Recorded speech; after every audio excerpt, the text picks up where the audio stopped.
All right, ladies and gentlemen, check it out. We are making history here tonight. This is the very first video. It's May 9th, 2016, making history because this is the first interview for the Hall of Fame. And we're at the home of Roger Williams. He was born in 1945. When he was 22 years old in 1967, he went to Henry's Speedway. And Roger, tell us about being 22 years old at Henry's Speedway. Well, when I come back from the Army, I was over in Vietnam, and my old buddies was talking about a track built in Ballswell. And I'm saying this was late July, early August, and they said, we're going up and watch a race. So in 67, I seen my first race, and 2016, this is my 50th year. Every week they was open, or every year, I went and seen racing. And that's what sparked all this, because you have came to the track owner at Darty Speedway and let them know that this is the 50th year since Henry Speedway was built. Oh yes. That's been brought to our attention now, and that's why we're here at your house. And you are kickstarting the Hall of Fame. We've got a brand new website now, probably because now we have seen all these things that you have. We're probably going to have an old racers night at the racetrack, and all of this is coming out from this very first interview. And ladies and gentlemen, what we want to do now is, this is an example of an interview that we want to do for starting the Hall of Fame, the Wall of Fame, and the Mall of Fame. The Hall of Fame will be at the drivers. The Wall of Fame is with the fans, and the Mall of Fame will be with the sponsors. So we want to hear from you where you want us to go, who you want us to interview, and now we've got our own website, and these interviews, all you'll do is go to the Hall of Fame website, you'll click on the name, it'll take you to the interview. Now, this is a really special night, because look at all these things here we have that belong to Roger Williams. I didn't even know that these things existed, but he's been going to racing since I was 12 years old. I was making cotton candy while he was doing all these important things. And we've also got J.R. Coiner's souvenir books. And these are treasures. Let me tell you, when you look through these, it brings back the old memories of the old guys that been going to these races. These are a true treasure, and I know JR, and it's sure great of him to save all these. Matter of fact, why don't you open that one up where you were going through there. And this is what's so interesting, ladies and gentlemen, when you get around these old things that's got all these names and pictures in it, brings back memories. Go ahead. Well, here they've got a list from the champions clear through to 78, and you look at some of the names: Larry Cope, Larry Day, George Coonrod, Roger Long, Harold Reif. These are the old-time drivers that in their 70s now, a lot of them are. And a lot of them has passed away. You know, you take like Dick Potts, died a year or two ago. The old Hurricane Hoosier raced for 60 years and everything, and won over 500 features and finished high in the World 100 several times. But Potts was a Hoosier legend. And these bring back old memories of anybody that's been going up here for years. This is a treasure right here. Now, ladies and gentlemen, when we're talking to somebody like Roger Williams that's been going to racing for 54 years, he knows the history of how it all started. Tell us about how we started out with the horse races. Well, the trotters was kind of big, you know, back in the 40s, 50s, then World War II. Then it kind of faded off after the war. So they had these fairgrounds with these half-mile horse tracks. And some guys got together at different places, said, maybe we could just run some old cars up here. So they would get together and they'd bring their jalopies up and they would race them on these half miles. Well, then they said, well, this is a little bit big. Let's build a smaller one inside the horse track. So they did that. Like Brownstown in 53 run on the half mile.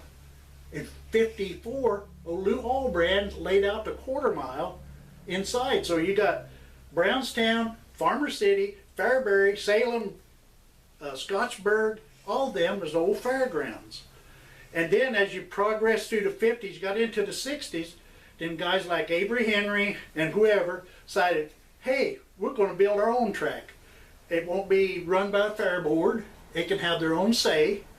So then it started springing up, like Henry's, Shady Hill, and a lot of them like that, you know, and that's kind of how they all started, was from the old half-mile fairgrounds. Now, some of the old names you remember, Larry Cope. You tell us a story about Larry Cope and Larry Day, how they would battle each other, but they became where they placed bounties on them. Tell us about that. Well, back in there in the late 60s, early 70s, if a guy won a lot of races, a lot of features, like 3 or 4 in a row, they would put a bounty on him. If somebody beat him, they'd get an extra $100 or whatever. Well, Larry Cope was champion, and he run a 292 6-cylinder against V8s and was 2-time track champion. He held a track record for that track back then at 17.3. So Larry Day said, I'm going after them bounties. Became the bounty hunter, number 31. And that's how them two got started at the bounties on the bounty hunter. Now, here's some cars of drivers that you watched race on the racetrack, and I never knew these things existed. Oh, yeah. And so could you tell us about these things? Well, first of all, 1998 at Brownstown, Tony Stewart come down driving number 98. He won the race in car number 98. And you could buy these at souvenir trailers at the big races. They show up. So a few years ago, I got the idea, why not I just build a 24th scale? So I started building these out of balsa wood and tubes, but I also built them authentic with the chassis and everything. It would take me a whole winter to build one of these. Now, you've got a whole case here Yep. of these cars. And so you'd build one per winter, but where can people see these outside of here at your house? Oh, that's it. They've been here. I started on some of these over 20 years ago, tinkering, getting them up. You see the progression. So the point of showing everybody these things tonight is that when we go and people see these interviews and they'll think, well, we got some of those things at our house. And so we want to bring all these things together on a night we call Old Timers Night, and people bring these things out. Now, how about that? We got these cards, ASA cards. 25th anniversary. And guys like Waltrip, Mark Martin, Rusty Wallace, Bob Sineker, Mike Eddy, some of the tops, and some of them became NASCAR champions. 25th anniversary, 1992. And then you've got pictures, and everybody's got pictures. The Franklin Flyer, that's Steve Barnett. Personally signed that for my wife. It's been 15 years ago or more. This old Steve Barnett is still racing today. He races at Brownstown. Been racing probably for 35 years or more. Now, when people like me see these cars, we think about NASCAR. Yeah. Down here on the bottom, we got a couple of NASCAR. But all these ones that's way up here, these are drivers that you've seen In race. the past. And they're all known to anybody that goes to late model racing. I've seen all these guys race. From Bloomquist to Moyer to Shaver to Hartman to Gill, Owens. I've seen them all at racing. Now, you know the history of our track, and you can tell us the owners of the track. My dad, Avery G. Henry, owned the track, and then you were telling us about the other owners. Yeah, and then after it was paved, Johnny Johnson owned it, called it Benton County.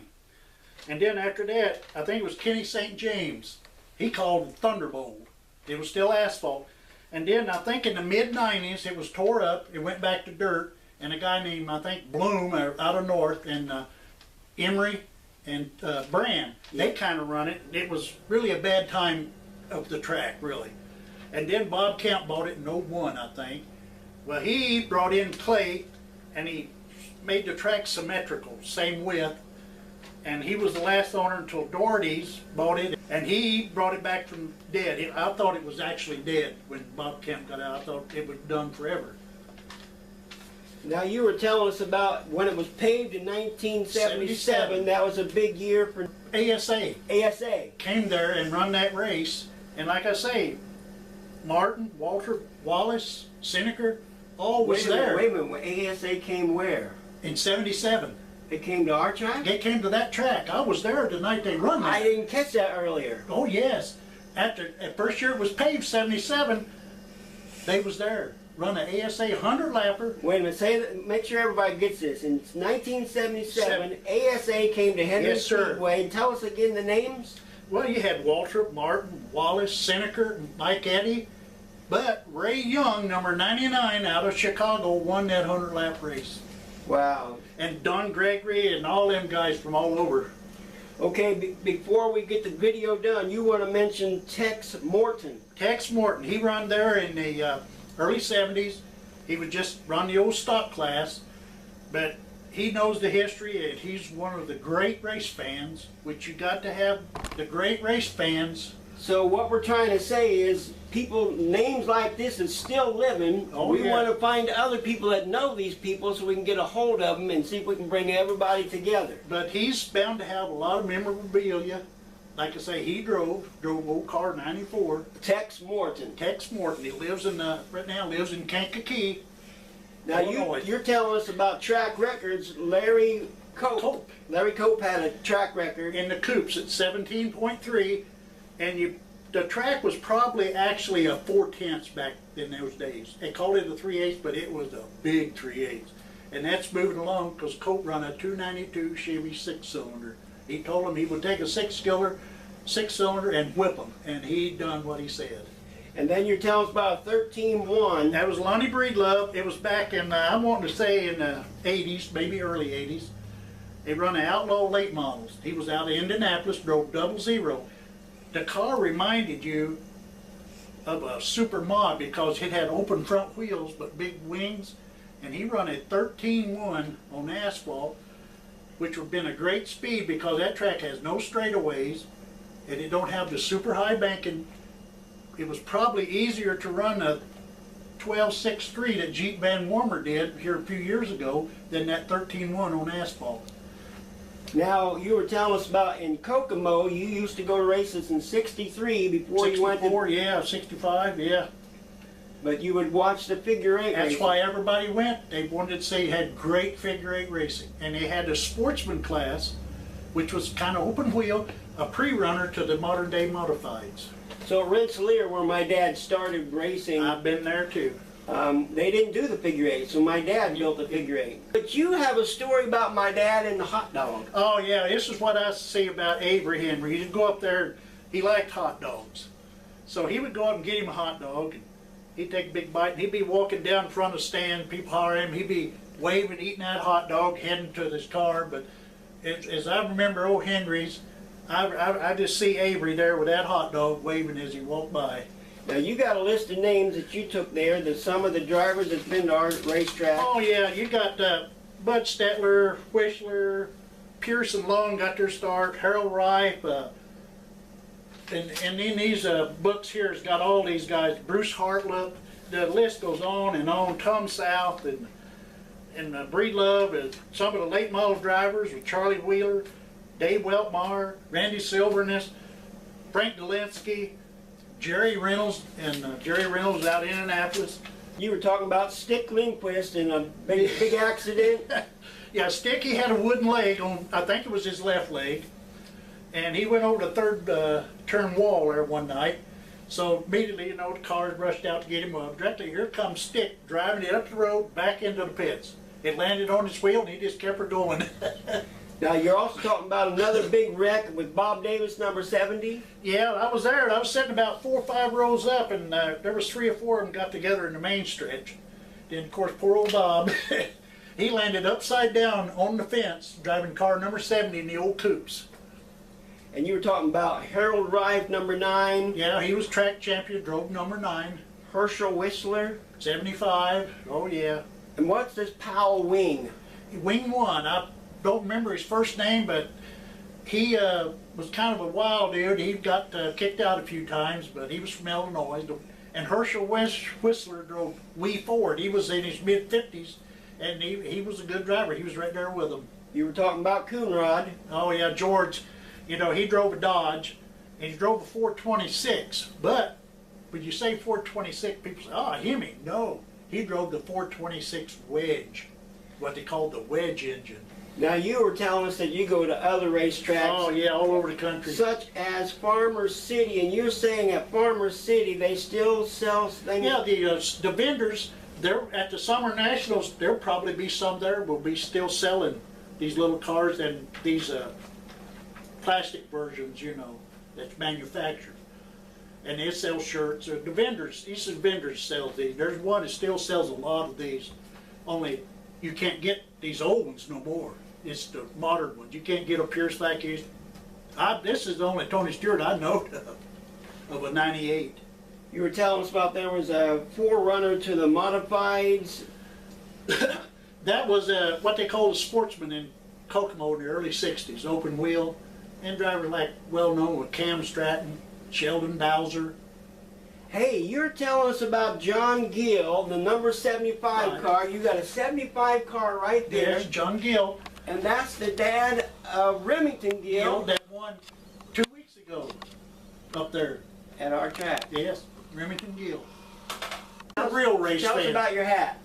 This is American racing style, and what you're talking about is dirt racing, which is the American racing style. American racing is dirt racing to me. Okay, we're at the home of Roger Williams. He started going to the racetrack in 1967, still going today. He's telling everybody that our track's been built now for 50 years. 50 years. And they ought to have a 50-year commemorative race of some sign. You know, it don't have to be a big pay race. Just commemorate the 50 years that's been put into this track. And the ups and the downs and everything. And this is May 9th, 2016. It's the very first interview for the Wall of Fame, because the Wall of Fame are for the fans. The Hall of Fame is for the drivers, and the Mall of Fame is for the sponsors. So, Roger, we just want to say thank you very You're much welcome. for everything and kickstarting the Hall of Fame and making history. Yep, I hope so. I hope it goes well. Thank you.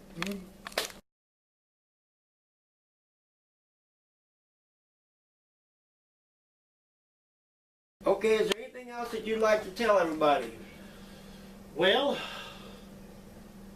dirt racing, I don't know. I just love it. You know what they say, you ain't seen racing till you're at a racetrack with dirt and you get a little dirt in your beer, you know. Is that right? Yeah, you gotta get a little dirt in your beer, you know. There's